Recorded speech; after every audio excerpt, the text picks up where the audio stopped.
3, 2, 1.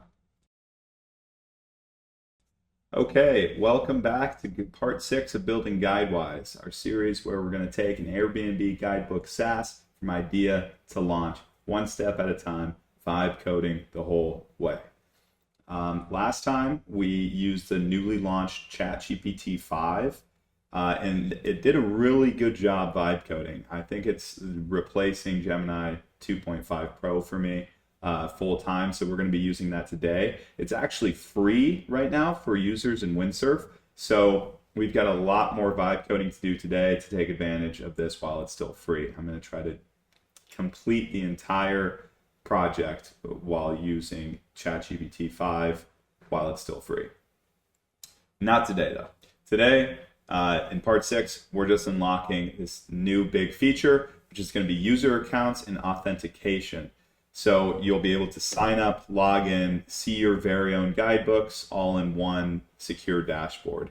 We're going to use Supabase as the key component for this, but ChatGPT 5 is kind of going to guide us along the way in terms of architecture and how we want to set this up. So let's see how ChatGPT 5 handles authentication. Okay, so just a recap of where we're at right now.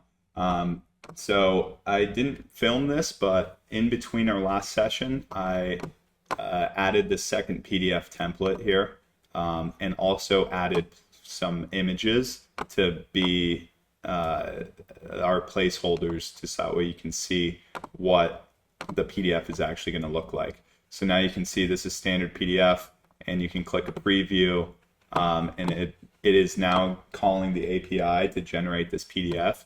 It doesn't generate on publish anymore, so this takes a second now, which isn't ideal, but it's better than having you press publish on the previous page and then it does like 10 different template PDFs. That wouldn't make sense.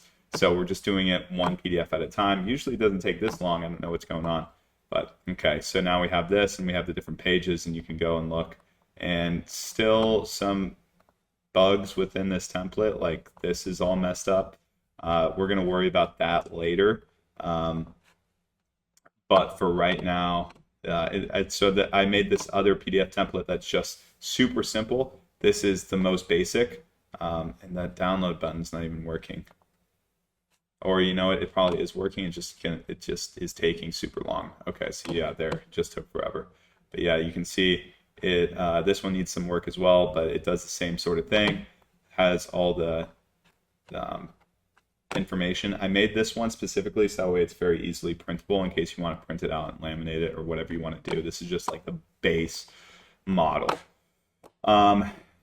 Also, we'll need to eventually add QR codes. So I'm going to add that to my notes, actually. I've been keeping notes of just different things that we're going to need to do.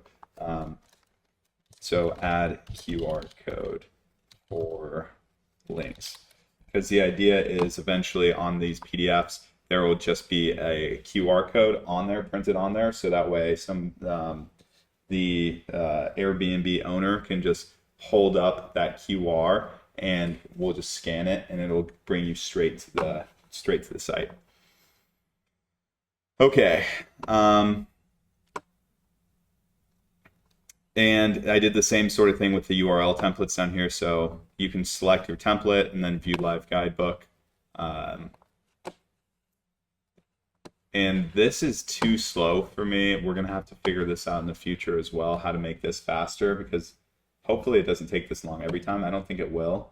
I think it might just be because it's the first time I clicked on it. But yeah, so we can choose our template, and then you have all of your different info here.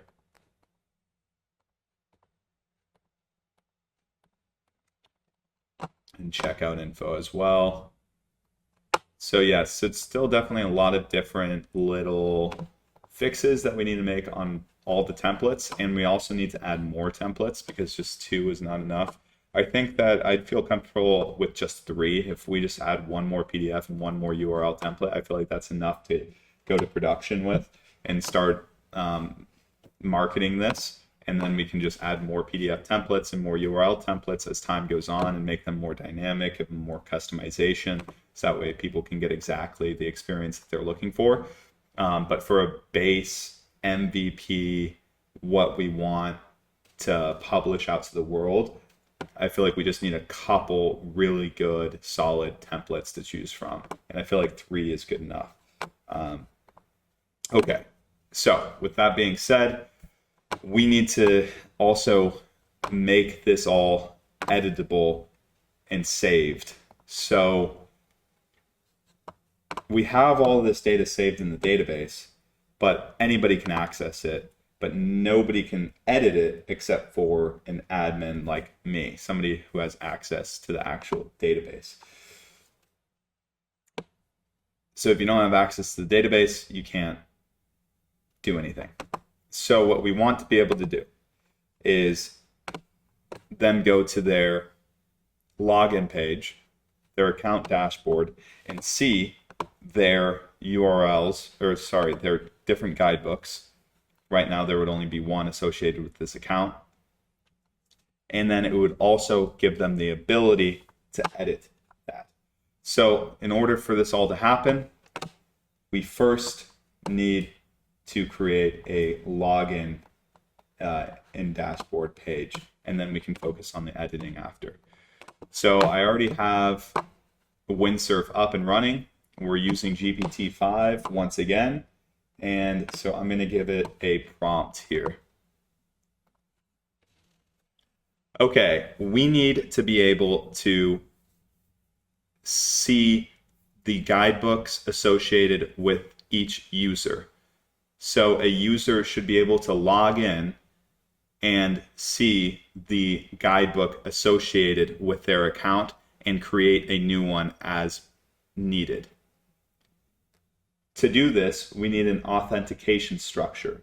Since we use Supabase, Flask, and Next.js right now, we should use Supabase as the single source of truth for all authentication. Come up with a good architecture to implement login and user accounts into our web app. Okay, telling it to do this. And we'll see what it comes up with. Okay, so we have a good architecture that I agree with here. Basically, Supabase is going to be the source of truth. Next.js is going to connect to Supabase for login info, and it will get an access token from Supabase, which it will send to Flask, which is our backend. And Flask verifies that JWT and is able to grab the user ID and authorized API calls. To do this, we also need to add a user ID to the guidebook. So let's do that.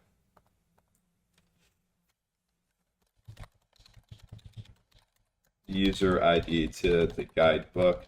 And also, I think we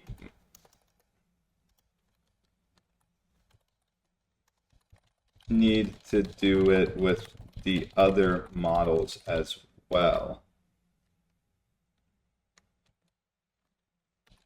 in order to edit things like host or rules.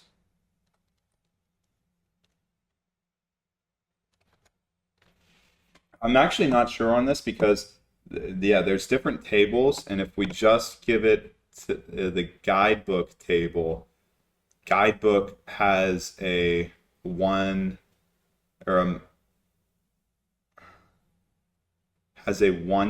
relationship with a host or a different table. So it might not work. Okay, it wants us to run this SQL statement, just adding the user ID to our Supabase tables. So let's do this. Okay, here's Supabase. We're going to go to SQL editor and just command run all of these. Boom, boom, boom, boom, boom. No rows returned. Perfect. Okay, so now that should be updated. Okay, done. Ran the SQL statements. Next step, let's go. All right, ChatGPT, let's do it. Let's get it. Next step, baby. So we did add the user ID to all of those columns to all of those 4 tables because they are all one-to-many relationships. So they need a specific owner on them. So yeah, when a guidebook is created or a new host is created or a new Wi-Fi or new whatever it is, then it'll just add straight to it. Add user ID to that row in each of those tables. And so it's adding Supabase JWT verification to the backend, creating user scoped endpoints, applying those changes. All right, we'll let it do its thing. I feel like I'm a little off today. I don't know what it is. I can't really keep my mind totally straight. Maybe I'm just tired or something. Maybe it's too much Adderall, too much caffeine probably. As you'll see, or not enough caffeine. I actually don't even have a cup with me. I think this is the first video that I've made where I don't have a drink. Okay, so right now it broke everything. It crashed my server, no module named JWT. That's problematic. We need the JWT module. I wonder if there's a better module actually, because when I was talking to ChatGPT earlier about this, it was actually talking about a specific Next.js module, not for Flask. So never mind. Yeah, this is the right one. Okay, Python app. Oh, so this is one thing that I've been having trouble with is Python 3. Whenever it just calls Python 3, it runs into global. So I have to tell it, make sure to use the full path of our Python in. Actually, you know what? I'm not even going to say to do that because I'm going to do it.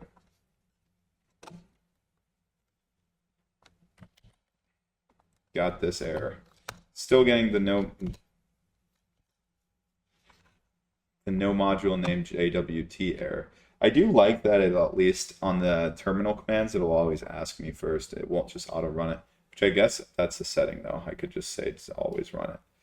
But that's the one thing. I let it write by itself. It can write whatever it wants and just keep going, but it doesn't. I don't allow it to run terminal commands. Missing dependency? Yeah, I know. So install it. We verify Supabase JWTs, which requires the cryptography backend. Add these to backend dependencies, PyJWT, and cryptography. Add to backend dash requirements.txt. Why is it telling me to do this? Why is it so lazy? Why is it so lazy? Oh my God. Fine. Okay, did that one. And cryptography. Needs cryptography too. Okay, jeez. Jeez. And now I have to run it myself too. What? That's one thing. Gemini would never have done this. Gemini would never have made me do any of this. So yeah, I'm calling the full path to pip and then install -r requirements.txt. God, that's too much work. Okay, and so now we can try to start the app server again. Let's see if it'll work. It should work now. And okay, development server is starting. Sweet. And development server is now up and running. Done. You're welcome, ChatGPT. I'm doing your job for you.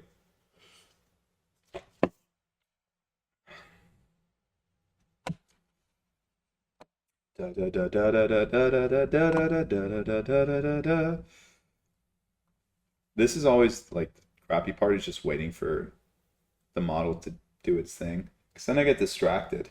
But luckily I have you guys to talk to, so it makes it less distracting. Still pretty distracting though.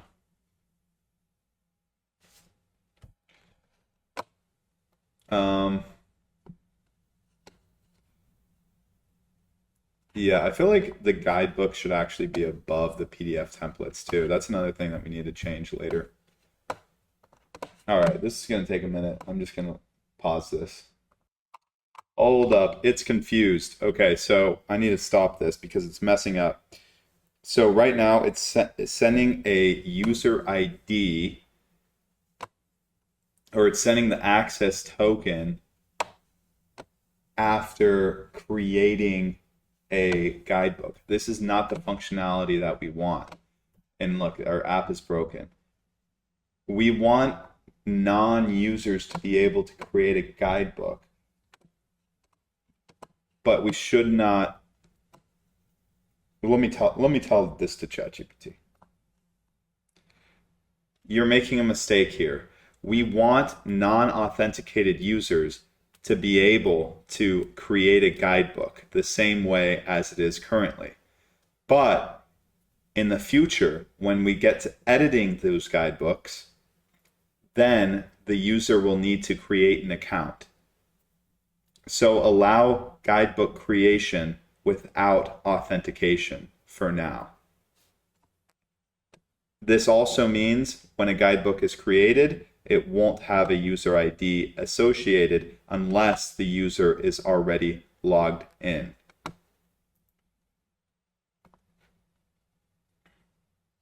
Okay, so that is going to make it slightly complicated. If a user can create a guidebook without being signed in, so there's no authentication there, and then it's created, the guidebook is created without a user ID, and then we need to make sure that when they create the account that the guidebook is somehow attached to that. Okay, so this is actually a problem that we're gonna have to think through, because if somebody creates a guidebook and it exists, but they don't create an account, then this is just a guidebook out in the ether. How do we get some? And then let's say that this person leaves and then they want to come back and be like, hey, I have a guidebook around that I created.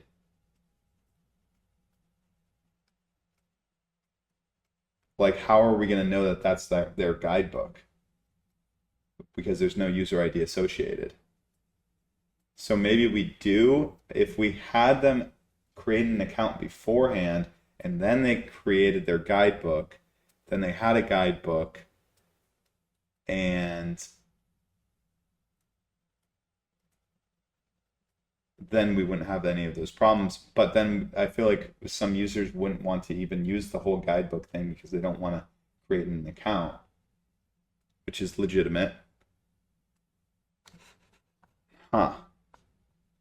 Okay, so let's see what this says. I'll update the backend to allow unauthenticated guidebook creation while still associating user ID when a Supabase token is provided.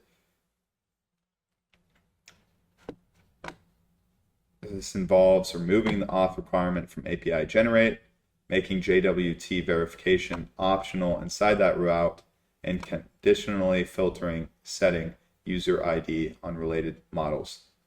Okay, perfect. That's good. So what I changed, removed require auth, created a minimal Supabase client. Let's not go to success page. Let's just go to the front page here. Okay, so now we're getting this error on the front end. I feel bad if I make people just create accounts right off the get-go. Like, who wants to create an account and give me their email right off the get-go? But I guess that's kind of fair. Like, if you're going to use this service for free to start, then give me your freaking email. Like, that's the least that you can do, right? So maybe we do just require account creation right off the bat. We say, okay, you have to sign in. You sign in, and then you go through the flow. You get your guidebook. npm install, yes, accept that.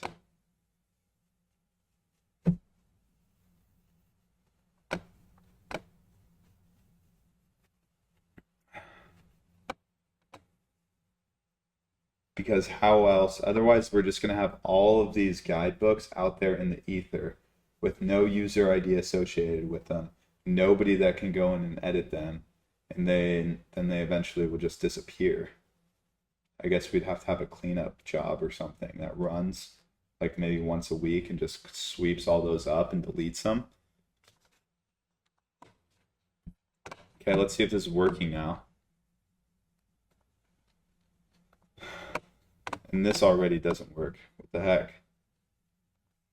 Supabase URL is required.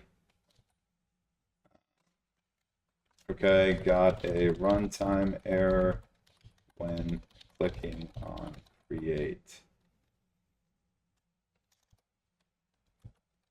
page.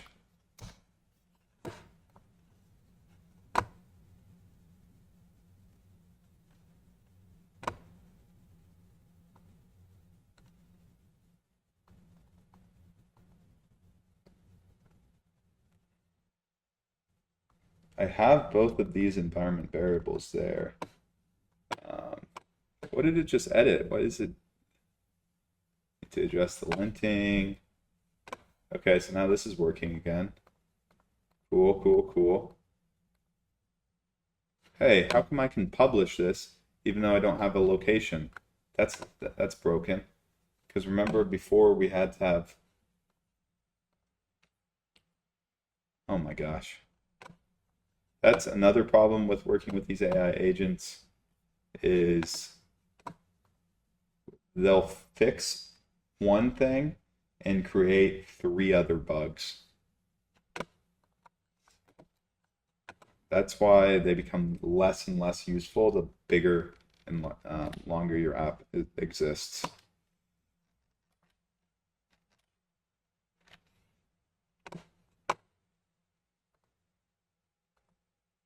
So there is no login page or anything though.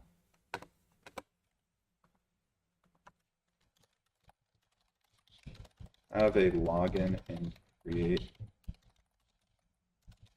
right? Where can a user log in right now?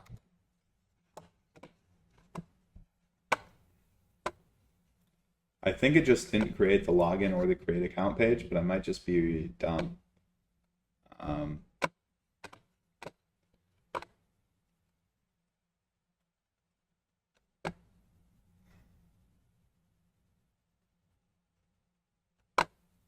Okay, so yeah, we'll need to add logins. Get started for free. I think that looks nice. Get started for free, and then it'll just take you straight to this. But should it make you, I'm still debating that. Should it make you just create an account right off the bat? Just give me your email. Give me your email, bro. I want your email. What do you even do with emails? I guess maybe it's useful. You're not right. We need dedicated auth pages. Currently, there's no place to log in or create an account in the front end, so users can't authenticate yet. Recommended additions, login sign up page.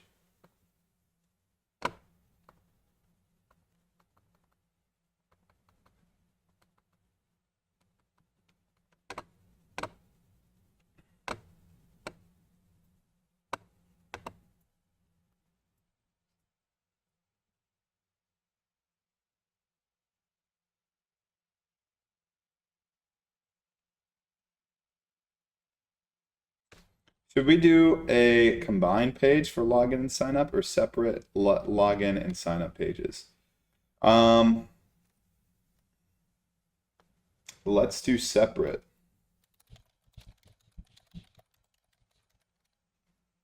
Pages for login and sign up. We should also plan to implement Google/GitHub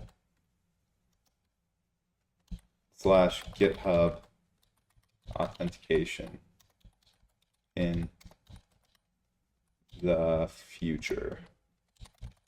I always love that. I always love just sign up with Google. That's always so clutch, dude. So much easier. So much easier.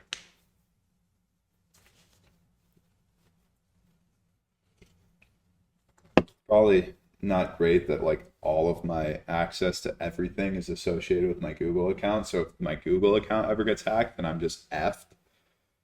But it's convenient.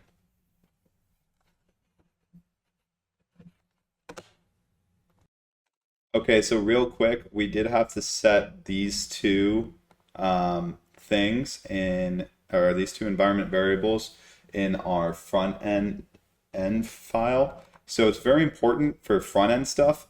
Everything that all the front end environment variables are going to become public, like everybody can see them. So you don't want anything super sensitive there. And so I'm not totally sure, honestly, how this actually works.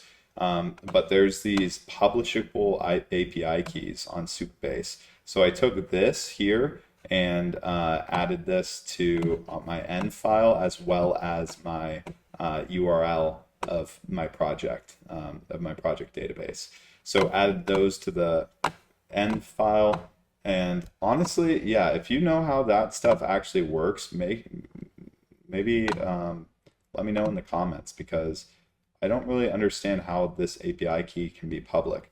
It also says that you need to have RLS for your tables, and I do not think I might have that actually.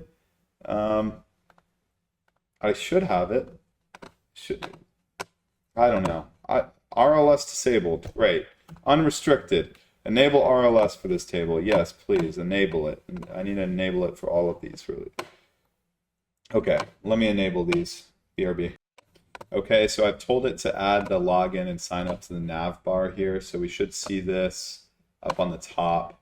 Okay, login and sign up. So let's just check and make sure that this all works. Future, sign up with Google GitHub. Nice, I like that it added that. So let me just put in a phony email.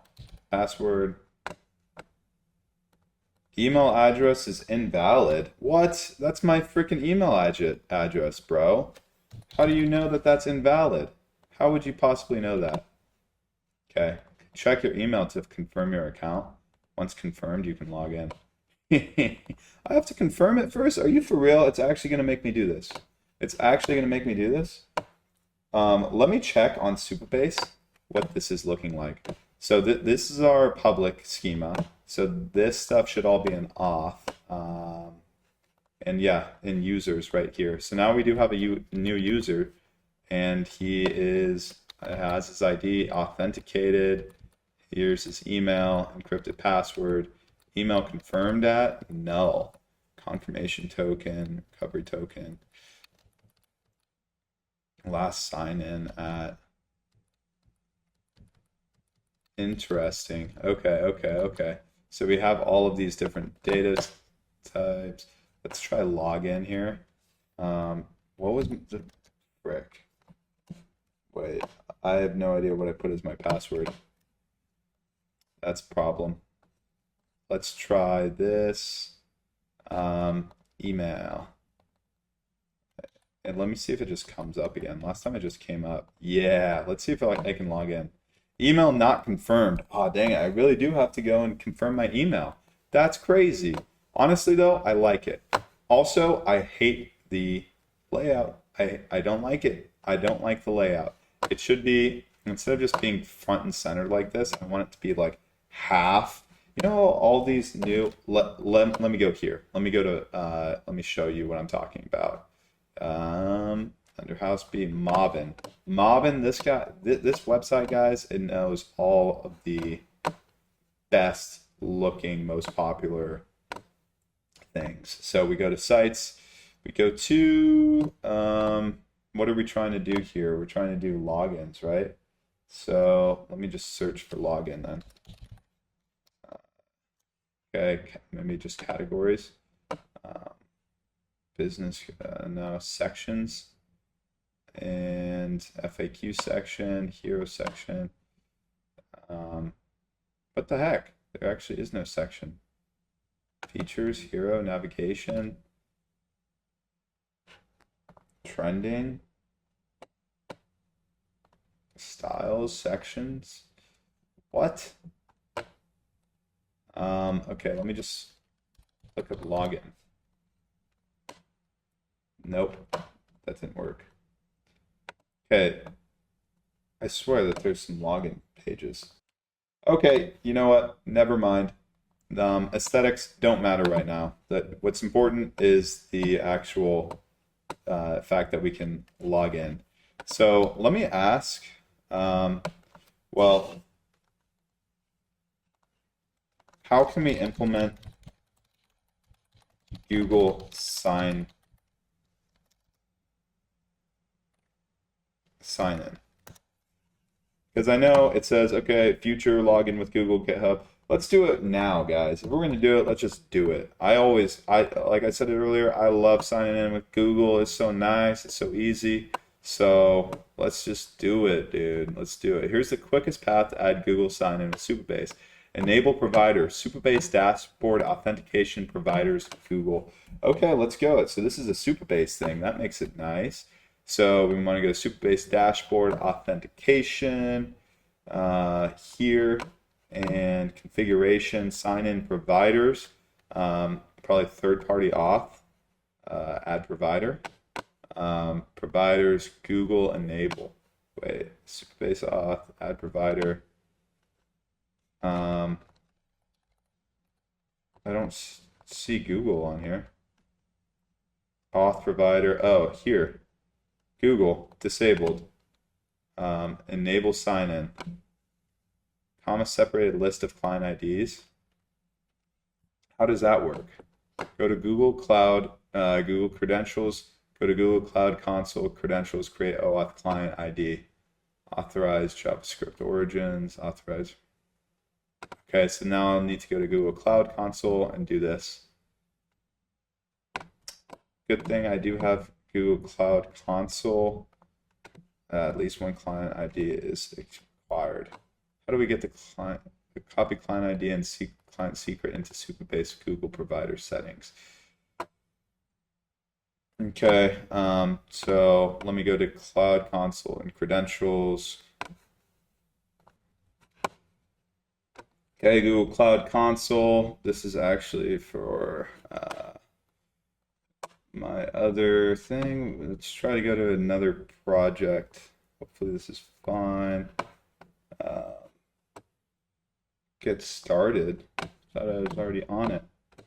Oh my goodness. 1 second here.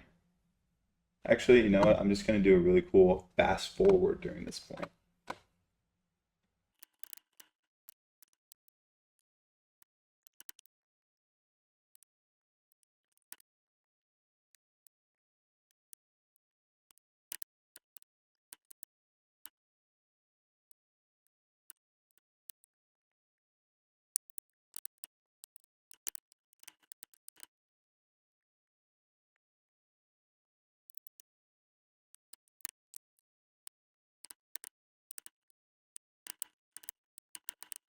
Okay, guys, so we went ahead and implemented this.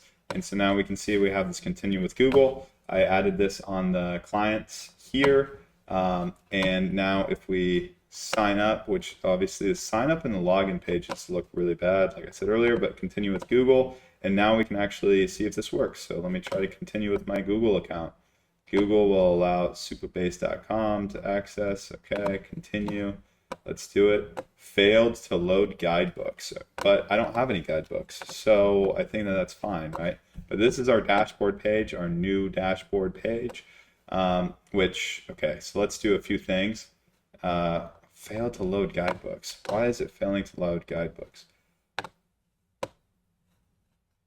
Well, we'll see after I actually create a guidebook, then we'll see what happens. But first, I'm going to tell this. The dashboard page should also be on the nav bar once a user is logged in. When the user is logged in, the login and sign up should no longer be shown, and it should just show a link to the dashboard. Okay, because right now it's being dumb. And you can see up in the top right, login and sign up. We don't need that. We're already logged in. That doesn't make any sense to have that. Failed to load guidebooks. That's going to be a problem later maybe, but let's create new. And let me actually create 1, 2, 3 main. Sure, let's just do this. Access info, parking info. And let's just go through it and check it out. Sunny house. I will use the same photo that I've been using. You can go through this whole flow. His name is, whoa, what was that? His name is Andrew. Okay, so it's a little buggy still. We will create an image. We'll use my profile image. Wi-Fi, we will give it some Wi-Fi as well. Food, pre-populate with AI is not working. It's a grayed out. Okay. That's an issue.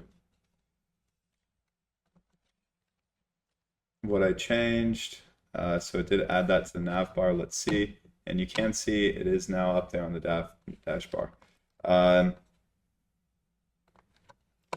the create page, the pre-populate with AI button on food and activities tabs are both grayed out.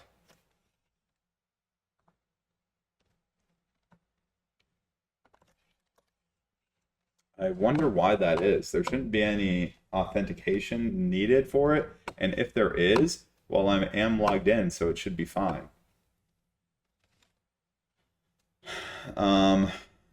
But yeah, I'm guessing that it probably made this a restricted API, so you can't just hit pre-populate with AI whenever you want to.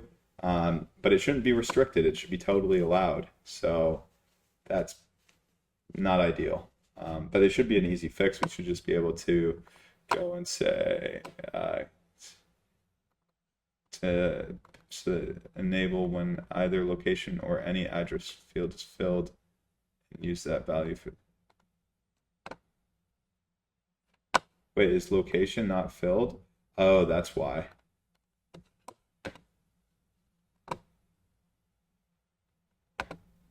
So then it shouldn't even have done anything.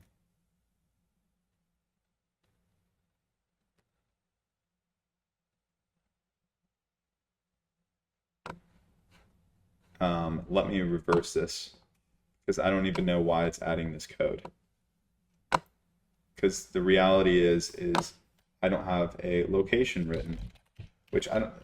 Oh, you know what probably happened is there's that dashboard thing in the top right that probably happened at the exact same time as yeah, everything got deleted. So it refreshed my page. Shoot. That's okay though. So that's still there, that's still there. So yeah, now we can pre-populate with AI. And we can check out rules, etc. And maybe for activities, so this one got populated for activities here. Maybe we just say activity 1, address, and description, and let's publish this thing. Hopefully this still works. It should still work. And now it should pop up on our dashboard as well. Nice. Okay, so it does work. And if we go to dashboard, fail to load guidebooks. Okay, And this is also another one, this dashboard will need to be much nicer. So maybe we go back to Mobbin, try Mobbin one more time and see if there are any dashboards. Dashboard, okay. UI elements, navigation menus. We're gonna have to completely redo the UI eventually anyways. Or not completely redo it, but like obviously our homepage here is no good. I'm pretty stoked that that Google stuff worked though, that you can sign in through Google. So nice. There should also be a log out button. We should be able to log out. That'll be the next thing that we add. Ensure backend end has the correct Supabase URL for this Supabase project. It could just be, is there something going wrong? Just be we might just need to log out. Don't have a log out ability.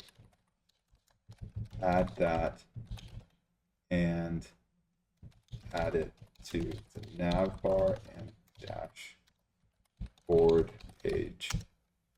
Okay, because yeah, I'm gonna try to log out and then we'll see if it'll, on the second time or after I log in again with the fresh code, this could just be like a caching thing where the JWT wasn't ever connected. Okay, so let's see if we can log out. Nice, we can log out. Let's try to log back in. Continue with Google. And still failed to load Dash.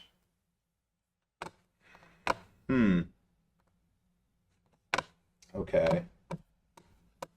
Let me check out what's going on in Supabase in terms of auth for this guy, because I have a feeling it might have something to do with the Google authentication. So I see this user authenticated. Oh, that's, yeah. Email confirmed. Confirmation token.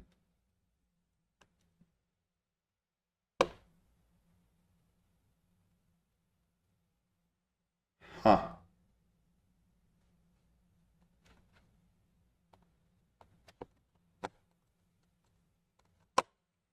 I don't know why this isn't going. It could be because of this confirmation token here. Maybe? Let me check out, we might need some more logs. One-time tokens. That's just a confirmation token. Huh, refresh tokens.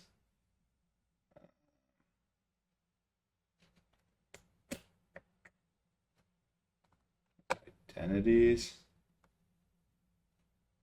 Google is the provider. Email. Huh, I don't know. I don't know what's going on here.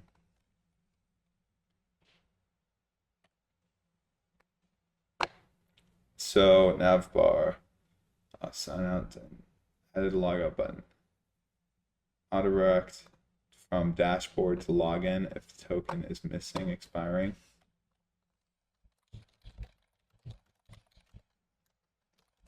Just signed out and signed back in though using Google, and I'm still getting the 401.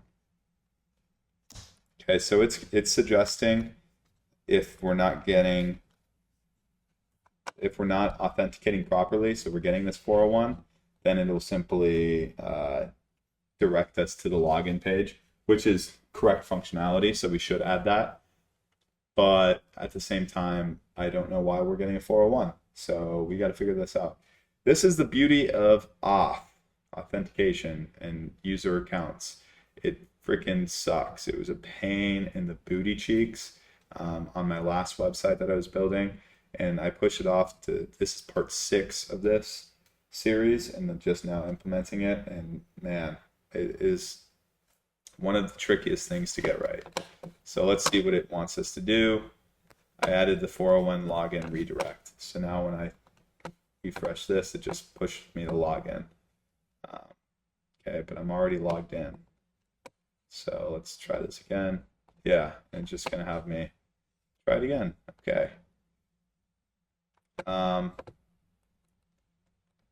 Superbase, Jada.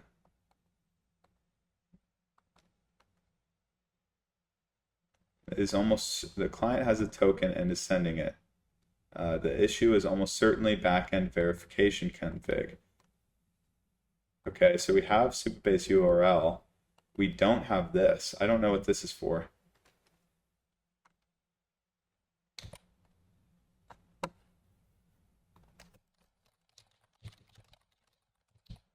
What's it for? Okay, so that's the problem. I'm gonna add that really quick. Okay, I went ahead and added those to the end. So let's try this again. Continuing with Google, signing in. It should work now. No, it's still not working. Maybe actually because I did change my env file. I'm gonna go ahead and quit the server and restart it. Sometimes this will help. Let me log out as well. So now when I log in, continue with Google. Oh, what the heck? It's still am getting this.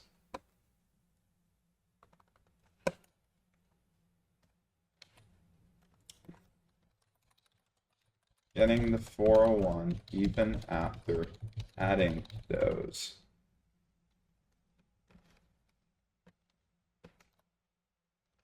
To the .env file.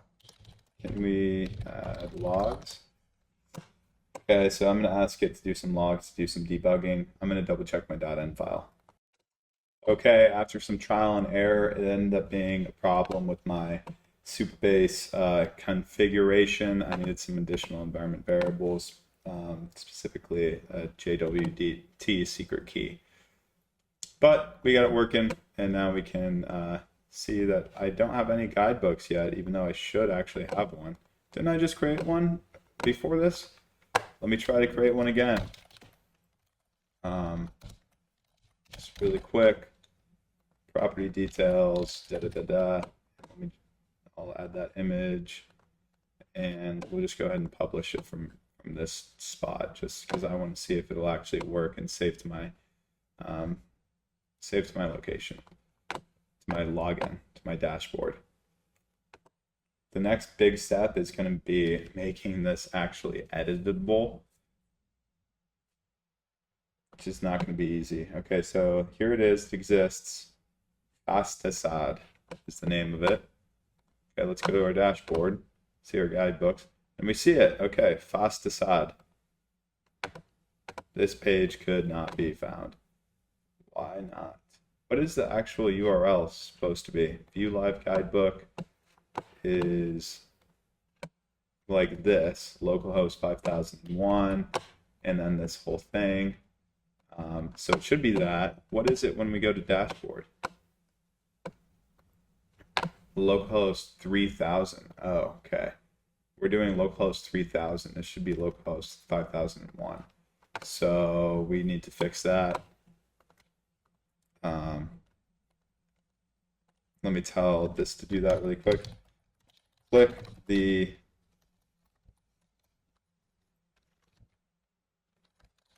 it's working. When we click the guidebook in our dashboard, it brings us to the URL for localhost 3000, but it should be 5001.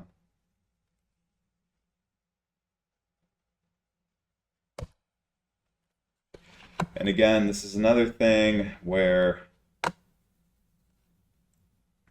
we are going to need to very much change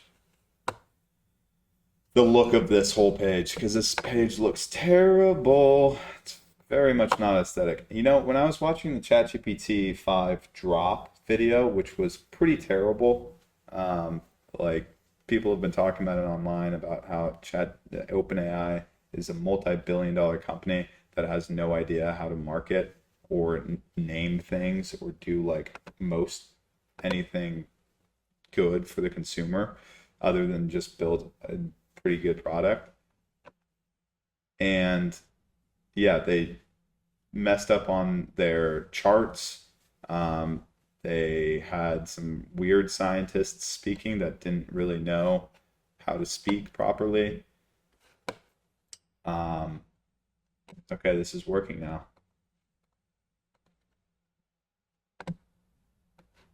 And anyways, they said during this thing, they were like, oh yeah, and ChatGPT 5 is so good at just naturally being creative and coming up with great aesthetics. That is so not true, dude. Like, what is this great aesthetics? I'm not seeing any great aesthetics here.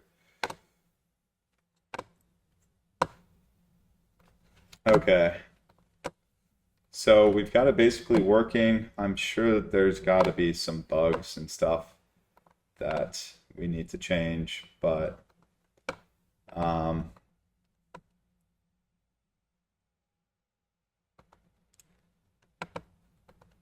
essentially it works right now. So now we're going to go ahead and tell it to make the editing ability. Great.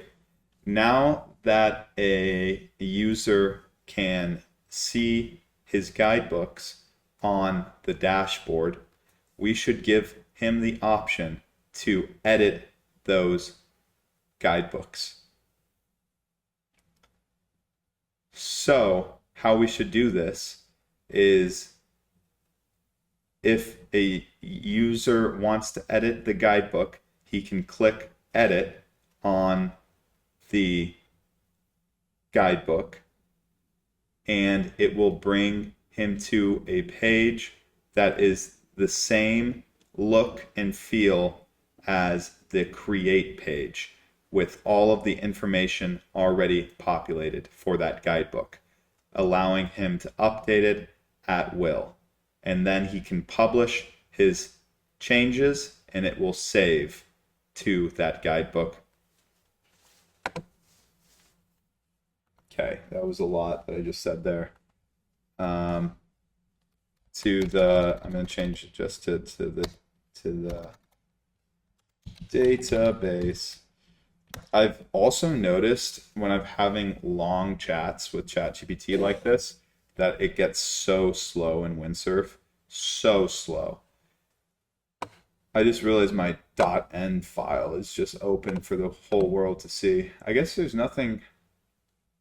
Open API key. Google API key. Supabase JWT secret.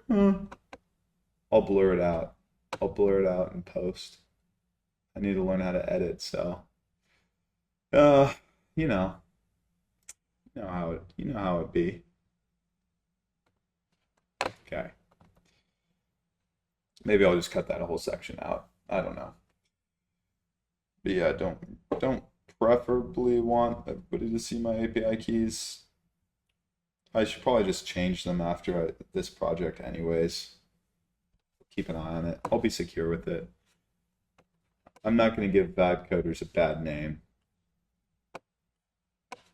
I think that they've got a bad name as is. Okay, let's see what it built for us here. Now you can see that there is this little edit button. Let's try to edit and we get thrown out of there. Huh.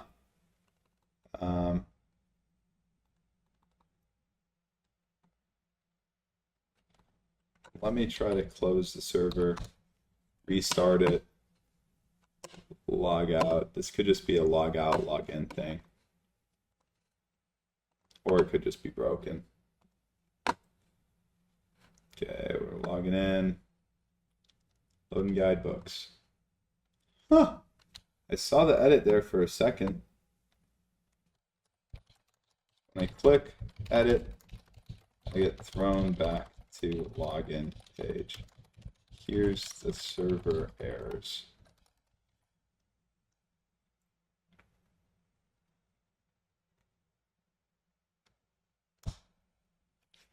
We'll see what it can do. Man, this is a pain. This is when vibe coding starts to become not so good.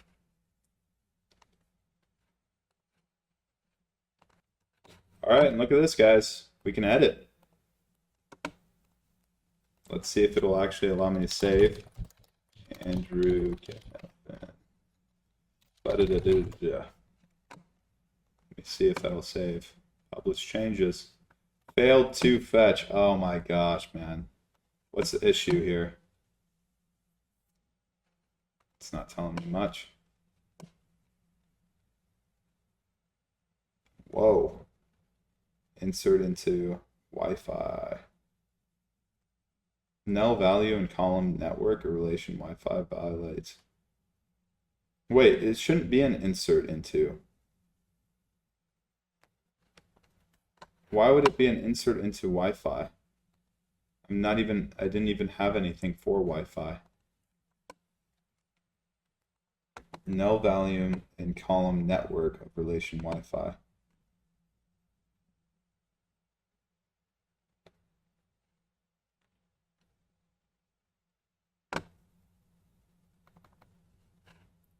Okay, this is going to get complicated. Got an error when I tried to add a host name.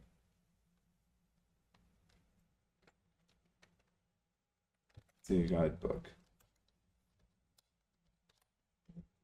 I see it's trying to run an insert query.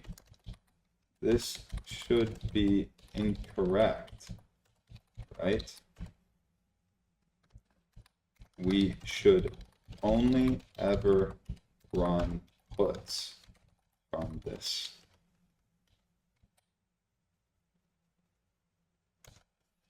Because on a put, it means that you're updating. The put is equivalent to a SQL update statement. So why would we be inserting? The only thing that I can think of as to why we would be inserting is if Wi-Fi is null, and so there is no Wi-Fi associated, in which case, okay, then we would need to insert something to the Wi-Fi page, but we're not going to insert just nulls here. I'll adjust the backend update logic to avoid creating a Wi-Fi row unless a non-empty network is provided, and only update the password if a Wi-Fi already exists. This will prevent the not null violation and unintended inserts. Okay. Cool. So yeah, I think it was trying to insert a null Wi-Fi because there was no Wi-Fi. Oh my gosh, another issue though. What happened this time? The query method is considered legacy. It became a legacy construct in 2.0. This method is now available at session.get.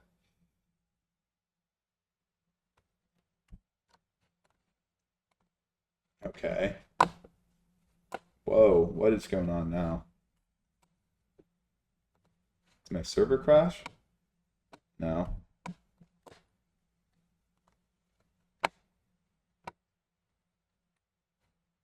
Maybe it did.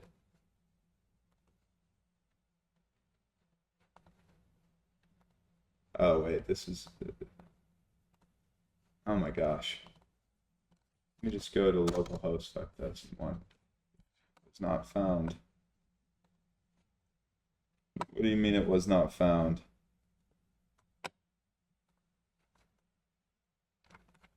Wait, is this 3,000? Oh, this is supposed to be 3,000. Whoopsies. Okay.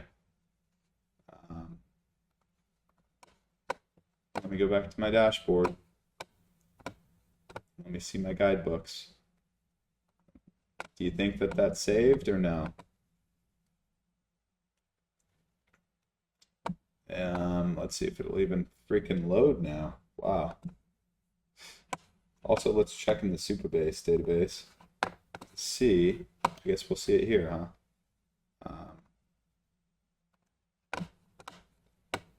We go to public. and we can see properties.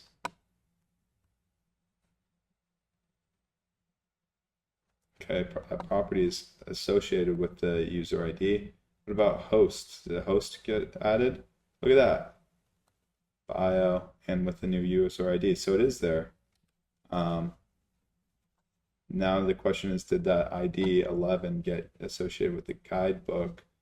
That's the big question. User ID here, okay. So it's this guidebook. Oh my gosh, it did finally eventually load. That's crazy. It took so long. There's no reason that it should have taken that long. Okay. All of this is right. About the host ID associated. Host ID 11, okay. Property ID 13. Okay, we're going to need to do a lot of tests for this. So this is just the view page. So let's go back to edit page. Let me try first, as I'm going to add contact info to here. This will be my first test to see if I can do that. Updating. Wonder if it'll update in the database correctly, because it should just give me, okay, it says it updated in theory. So let's check host. And oh wait, there isn't even a freaking contact thing for host. So what is that at? This is just, oh my gosh. There might not even be a contact column in any of the tables. Unless it's in here. Parking info, welcome info. No. It looks like it's not. Okay, so we need to add that to the table. It looks like we've forgotten contact info in the database. This should be in the host table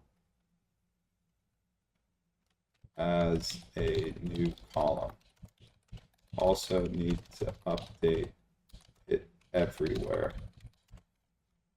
There's like a million places where we have to update that now that we're adding this. But okay, so yeah, some bugs to iron out, but I'm gonna end it for the day. And next time I see you, hopefully I've got most of these bugs ironed out, and we're gonna start working basically on design to make everything look a lot nicer. So like I've talked about it a lot this video, everything looks like ass. We need to make it look nicer. The way that we're gonna do that is, well, I don't know yet. But once we make everything look nicer, honestly, that's pretty much the last thing that we really need to do is just make everything nicer. Oh, I need to add the QR codes for links. And then maybe a couple of other templates. But once we get that all done, this website will be production ready, more or less. Well, not production ready. It will be then ready to be made production ready. So I'm thinking probably we'll have a part 7 next video, which will be just redesigning all the aesthetics, the front end, make it a lot nicer. And then another video after that, which will be pushing to production, getting the site live. So stick around.